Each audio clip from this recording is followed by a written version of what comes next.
Entonces, ¿qué sentido tiene juntar a tanta gente, a tantos pueblos indígenas que tienen tanta diversidad y tan diferentes, y no tocar el punto en lo más principal, en lo más esencial, en el fondo de todo este asunto? La forma está bonita y se entiende, pero el fondo es que aquí todos los pueblos indígenas, todos los pueblos originarios han sufrido alguna intervención, y que se entienda bien, han sufrido alguna intervención por intereses de inversionistas. Si esa es la realidad, esa es la realidad.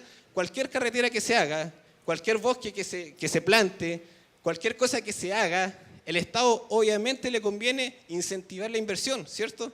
Es obvio que al Estado le conviene incentivar la inversión porque hay crecimiento y porque pasa todas esas cosas. Pero esas intervenciones que la hace el inversionista, el que viene de afuera. Entonces, el meollo de todo este asunto son esos 3 puntos.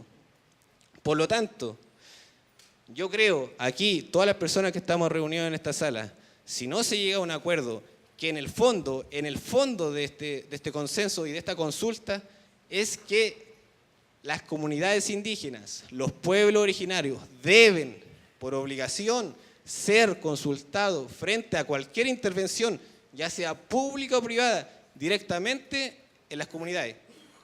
¿Por qué? Porque nos afecta a nosotros. Yo y mi familia somos una de esas personas, somos uno de esos indígenas que nos vimos violentados, que nos vimos prácticamente quebrados en nuestra cultura por el tema de la consulta. No se consultó, se hizo lo que se quiso. Se rompió una piedra milenaria, una piedra que mi abuela y mi bisabuelo siempre han hecho reuniones. Entonces, ¿cómo no va a doler? A usted, hermano mapuche, ¿le dolería que fueran a su pueblo y le quemaran, no sé, su rehue? Por supuesto que sí, hermano Rapa Nui, hermano del norte, hermano Cahuáscar. Ustedes tienen sitios religiosos. ¿A usted le dolerían en el corazón que fueran allá y le destruyeran con un hacha o con una retroexcavadora algo que para usted tiene un significado religioso y espiritual? Yo creo que para un católico que le hagan pedazos, que le corten la cabeza a una virgen, debe ser la insolencia más grande para ese. Ya vimos en los medios de comunicación lo que pasó con el tema de la catedral o de la iglesia que la rayaron. El curita o el padre salió pero indignado, incluso hasta querella contra los que resultan responsables. ¿Y qué más para nosotros? ¿Qué queda para nosotros? ¿Migajas? ¿Asuntos de carácter, no sé, consultivo? ¿Consensuar? ¿Qué es lo que queda para nosotros?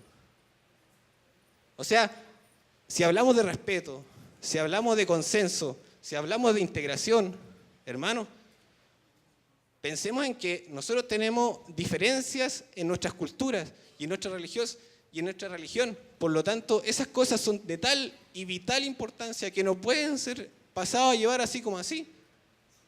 Entonces yo les invito a que cada pueblo originario de acá tiene o ha sido intervenido de cualquier forma. Yo creo que yo no soy el único de acá. Yo creo que varios hermanos Peña han tenido el mismo problema. Pero ahí está la foto. Usted la vio, ¿cierto? ¿La vio usted también?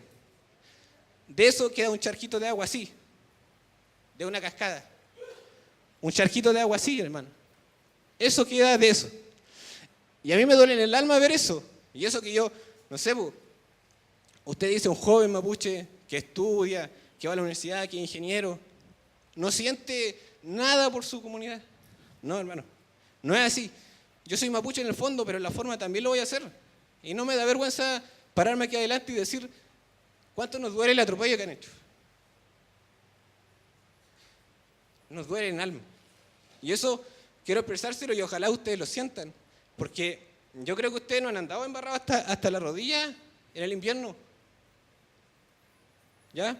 Entonces son dos realidades demasiado opuestas, ¿me entienden? Por lo que colocarse en el lugar del otro en esta sala, en esa mesa, es muy complicado. Yo sé que a lo mejor usted tiene intenciones, no, pero si nosotros entendemos lo que usted quiere decir, si nosotros sabemos de lo que estamos hablando, si nosotros hemos visitado las comunidades, si nosotros hemos hablado con los dirigentes, si nosotros hemos fotografiado, está bien, se pueden hacer miles de cosas, hermano.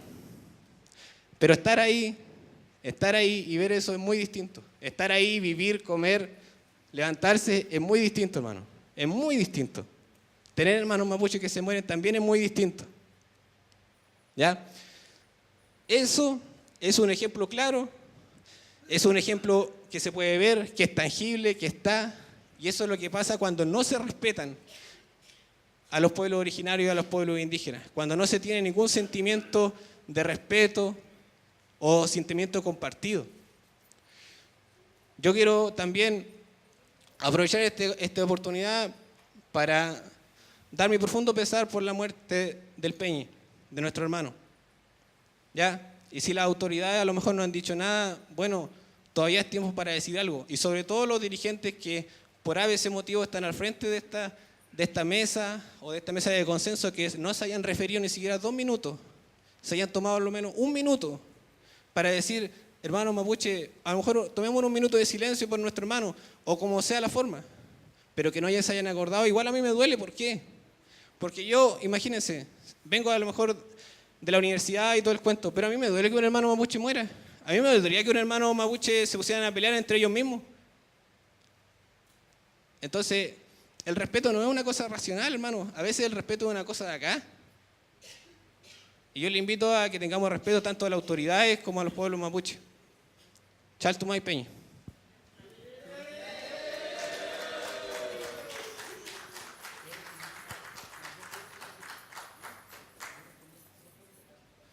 A ver, sí. Solamente, no sé si está prendido. Bueno, acotar 2 puntos, 2 preguntas que emergen de la exposición que nos hizo Felipe, que a propósito, ¿cuál es el alcance normativo de este reglamento y si acaso este reglamento respeta la forma y el fondo de los pueblos indígenas susceptibles de ser afectados directamente por alguna medida administrativa o legislativa?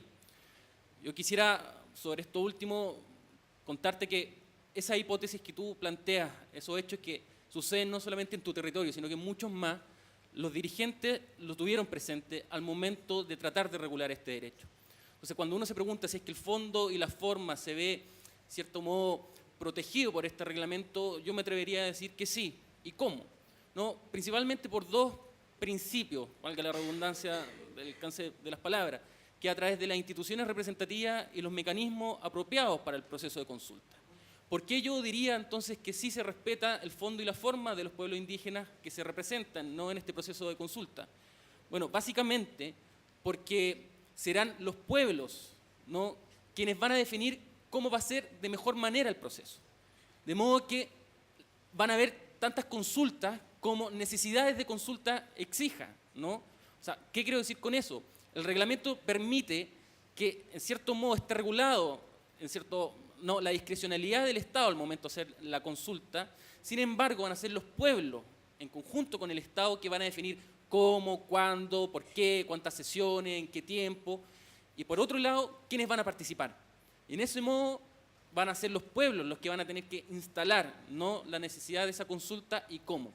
De modo que yo podría decir, sí, efectivamente, esa hipótesis que te preocupa, que preocupó a los dirigentes de la mesa de consenso, sí se contempló en el reglamento y está, ¿no? Ahora, la otra pregunta es sobre el alcance de este reglamento, si acaso lo que pasó en tu territorio va a ser consultado o no. Bueno, eso es parte precisamente del disenso, de lo que no se llegó a acuerdo. ¿Por qué? Porque la pregunta es, ¿qué naturaleza tiene esa medida que se adoptó en tu territorio? Si acaso es una medida de efecto general o un efecto particular, es decir, efecto general para todos los pueblos, para todo Chile, digamos, que todos tenemos que respetar, o si se trata de una medida que solamente afecta a unas personas en particular o a algún territorio en particular. Y ahí la preocupación de los pueblos fue, no hay que distinguir si es que acaso la medida es de efecto general o de efecto particular, porque lo que importa es que exista una medida potencialmente y que a la vez sea susceptible de afectar. Es decir, necesitamos 2 elementos, la existencia futura de una medida y la capacidad de afectación de esa misma. Entonces, los pueblos defendieron esa hipótesis, es decir, no necesitamos fijarnos sobre el efecto, si es particular o no. Por el otro lado, y esa fue la razón del disenso, ¿no?, el gobierno sostiene que solamente se deben consultar aquellas medidas de afectación general, es decir, las que le afectarían a todo el pueblo. Y en ese sentido, por eso no se llegó a consenso, los pueblos dijeron no, efectivamente no. Y están en su justa razón, porque ese criterio distinto que impone el gobierno en la concepción de qué medidas se consultan o no, a nuestro juicio, es un elemento que se le suma al reglamento de manera arbitraria, al convenio de manera arbitraria. ¿Por qué? Porque lamentablemente, no, para la opinión del gobierno, el convenio 169 no hace esa distinción. Entonces, si la ley no hace esa distinción, menos la puede hacer un reglamento. Y en ese sentido los pueblos fueron tajantes en sostener que todas las medidas que puedan afectar a los pueblos indígenas deben ser consultadas, y ahí fue donde se logró el disenso, ¿no? Eso.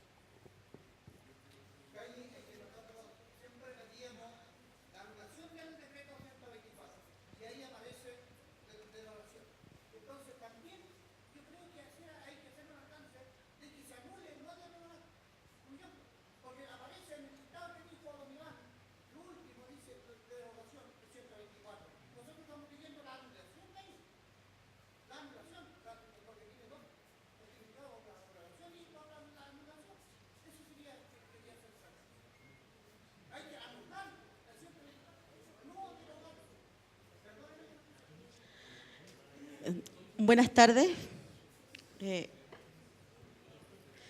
Bueno, en realidad quiero hacer un llamado a la unión de los pueblos originarios de Chile, de este Estado. Creo que nosotros debemos exigir nuestros derechos, porque por años hemos trabajado y el gobierno se ha negado rotundamente en reconocer nuestros derechos ancestrales.